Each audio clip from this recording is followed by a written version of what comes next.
বাসর ঘরে যখন যাই তখন আমি আসলে ভয়ে একটু কাবু কাবু হয়ে রয়েছি যে সেই মানুষটাই তো এখন আমার লাইফে, আর এই একই ঘরে তার সাথে আমার থাকতে হবে। তো আমি চিন্তা ভাবনা করতে করতে এখন ভাবতেছি আমি কিভাবে কি করব, এত মোটা মানুষ। তো যাই হোক, এক পর্যায়ে আমার স্বামী আসলো পরে তার সাথে আমি বাসর ঘরে কথাবার্তা বলতেছি। এক পর্যায়ে কথাবার্তা বলে যখন তার সাথে আমি শারীরিক সম্পর্ক করতে চাই, তখন সে আমার সাথে যখন শারীরিক সম্পর্ক করে তখন দেখি যে তার আসলে সে যে মোটা তার অনুযায়ী তার জিনিসটা আসলে সেরকমই না, আসলে সেই জিনিসটা খুবই ছোট। তো আমার ধারণাটা আসলে ভুল। আমি ভাবছিলাম যে সে যেরকম মানুষ তার জিনিসটা হয়তো সেরকমই হবে, ওরকম আর কি। আমি একটু ভয় ভয়ে ছিলাম। তো আসলে যে তার জিনিসটা একেবারেই ছোট সেটাও ভাবতে পারি নাই কখনো।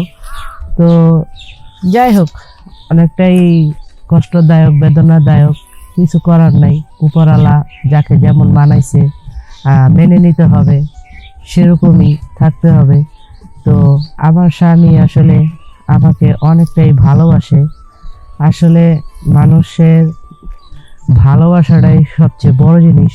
মনের চাহিদা আসলে এটা বড় জিনিস না, তারপরও মানুষের কিছু মনের খোরাক এটা থেকেই যায়। আসসালামু আলাইকুম, আমি সীমা আক্তার। আমি আপনাদের মাঝে আসছি আমার লাইফের কিছু কথা বলার জন্য, যা আসলে আমি কখনো কারোর সাথে বলি নাই। তো আমার ফ্যামিলির সাথেও আমি শেয়ার করি নাই এই ধরনের কথা। তো আপনাদের মাঝে আমি আসলাম কথাগুলা শেয়ার করতে। তো আমার বাবা মা আমার বিয়ে ঠিক করছে একটা ভালো পয়সাওয়ালা, অনেক পয়সাওয়ালা একটা ছেলের সাথে। তো যাই হোক, একদিন ছেলেটা আসলো আমাকে দেখতে। তো আমি দেখে অবাক হয়ে গেলাম যে ছেলেটা অনেক মোটা, মোটা সোটা, অনেক ভালোই হাই মোটা অনেক। তো যাই হোক, আমি আসলে কি বলবো, যেখানে আমার বাবা মা আমাকে বিয়ে দিচ্ছে এরকম একটা মোটা সোটা ছেলের সাথে, তো মোটা হলে কি হবে, মানুষ তো, এটাই আর কি। আমি ভাবছি যে সে যেমনই হোক সে তো মানুষ, আর মানুষ আমার আমার মা বাবা যার সাথে বিয়ে ঠিক করছে আমি তো না করতে পারি না। তো যাই হোক, আমি তো প্রথম বিয়ের আগে প্রথম যেমন ভয় পাইতাম যে সে এরকম মোটা, না জানি তার এই জিনিসটা কত মোটা, আসলে কত বড় হবে, এরকম কিছু আমি আসলে মানে ভাবতাম। তো যাই হোক, এরকম কিছুদিন যাওয়ার পরে তো বিয়ের দিন তারিখ ঠিক হলো, বিয়ে হলো তার সাথে আমার।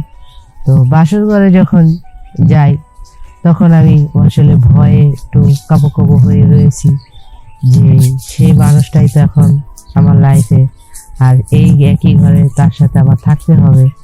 তো আমি চিন্তা ভাবনা করতে করতে এখন ভাবতেছি আমি কিভাবে কি করব, এত মোটা মানুষ। তো যাই হোক, এক পর্যায়ে আমার স্বামী আসলো পরে তার সাথে আমি বাসর ঘরে কথাবার্তা বলতেছি।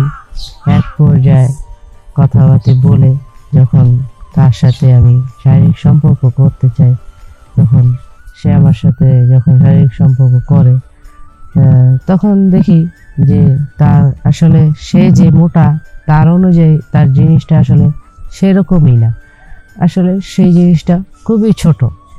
তো আমার ধারণাটা আসলে ভুল। আমি ভাবছিলাম যে সে যেরকম মানুষ তার জিনিসটা হয়তো সেরকমই হবে, ওরকম আর কি। আমি একটু ভয় ভয়ে ছিলাম। তো আসলে যে তার জিনিসটা একেবারেই ছোট সেটাও ভাবতে পারি নাই কখনো। তো যাই হোক, অনেকটাই কষ্টদায়ক বেদনাদায়ক, কিছু করার নাই।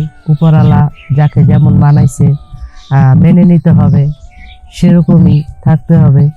তো আমার স্বামী আসলে আমাকে অনেকটাই ভালোবাসে। আসলে মানুষের ভালোবাসাটাই সবচেয়ে বড় জিনিস। মনের চাহিদা আসলে এটা বড় জিনিস না, তারপরও মানুষের কিছু মনের খোরাক এটা থেকেই যায়।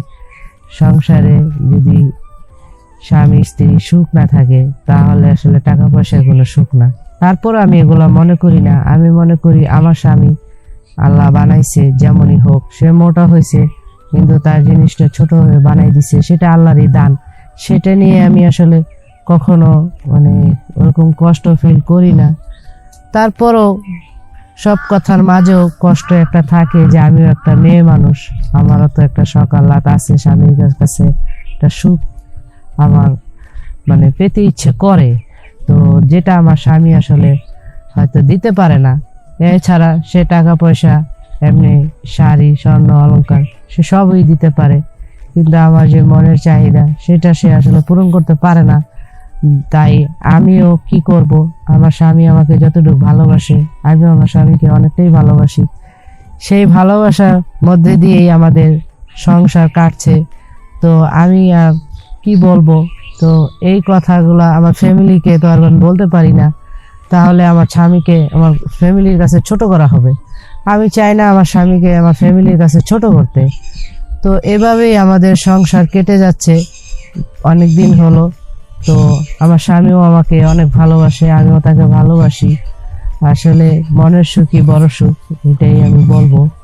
তো আমি এই কথাটা সামনে আসলে কাউকে বলতে পারি না, তাই আমি ভিডিওর মাধ্যমে সবাইকে প্রকাশ করতেছি যে মানুষ যেমনই হোক তাকে অবজ্ঞা করতে নেই, তাকে মন দিয়ে ভালোবাসুন, তার সাথে সংসার করুন, দেখবেন জীবন আরো সুন্দর হবে।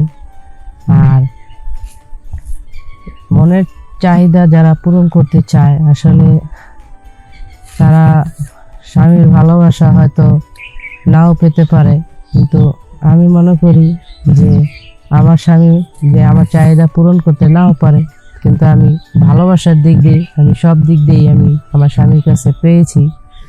আর আমার স্বামী যদিও কিছু না করতে পারে, তারপরও আমি মনে করি না, আমি মনে করি সেটা আল্লাহর দান, আল্লাহ সৃষ্টি করছে তাকে। আমি মনে করি যে সে আমার স্বামী, এতটুকুই। সব শেষে আমি বলবো সে আমার স্বামী। তাই আমি আমার স্বামীকে এভাবেই ভালোবেসে যাব নিঃস্বার্থভাবে। আর আমার এই ভিডিওটা যদি কারো ভালো লাগে, আমার এই কথাগুলা সবার মাধ্যমে শেয়ার করে সবাই ছড়িয়ে দিন, যাতে আমার মতো এরকম কষ্ট যদি কেউ পেয়ে থাকে তাহলে তাদের মনের ভাবটাও যেন প্রকাশ করে এই ভিডিওর মাধ্যমে। আপনারাই সবাই আমার জন্য দোয়া করবেন, আমি যেন আমার স্বামীর সংসার এভাবে করে যেতে পারি। আর আমার সাথে যদি কেউ কথা বলতে চান, আমার বিষয়ে আরো জানতে চান, তাহলে আমার এই ভিডিওর শেয়ার অপশনে ক্লিক করে আমার নাম্বার পেয়ে যাবেন, ইমো নাম্বার, হোয়াটসঅ্যাপ নাম্বার, আমার সাথে যোগাযোগ করতে পারবেন ইনশাআল্লাহ। আসসালামু আলাইকুম।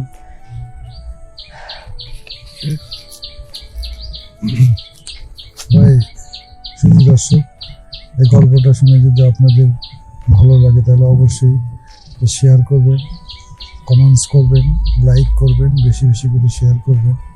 আপনারা ভালো থাকুন, সুস্থ থাকুন, এই প্রত্যাশা নিয়ে আজকের মতো বিদায় নিচ্ছি। আল্লাহ হাফিজ।